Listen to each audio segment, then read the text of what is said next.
BMW's M5 has taken many different forms over the years. Inline 6, large capacity V10 and V8s, basically everything in between. But arguably the biggest change yet for this legendary sports sedan has just arrived. This is the 6th generation F90 M5, and quite simply, it's going to blow your socks off. Since we're talking about one of BMW's most famous nameplates, that's a big call. But the new F90 M5 has some big credentials. The headline stats: a twin-turbo V8, all-wheel drive, and 0 to 100 in just 3.4 seconds. This is a luxury limousine capable of bothering many supercars, and it has just arrived, priced at $200,000. First though, the engine. It's a 4.4 litre twin-turbo V8 that now makes 441 kilowatts and 750 newton meters. It's derived from the predecessor M5, but now has 2 larger turbochargers and high-pressure direct fuel injection. The biggest thing with this car is that it's 8-speed automatic only, and for the first time, it features all-wheel drive.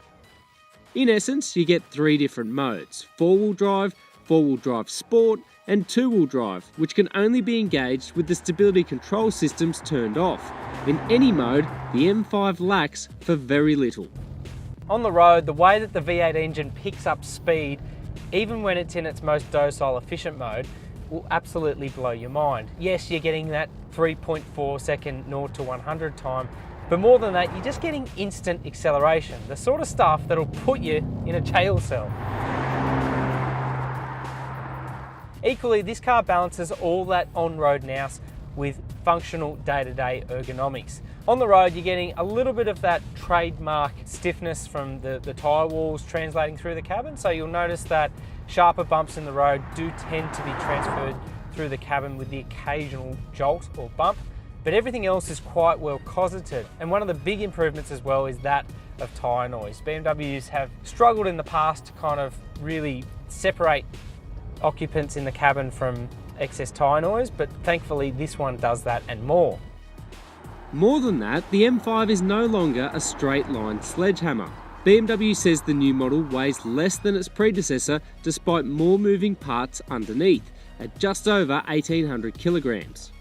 The all-wheel drive system is basically imperceptible in day-to-day kind of commuting. It feels rear biased, and you don't really notice any interventions from the front unless it feels as though you're losing grip. Now, on the speed camera covered roads of Victoria, it's kind of hard to get the most of the M5 in terms of performance. So for that reason alone, we're going to take it to the track.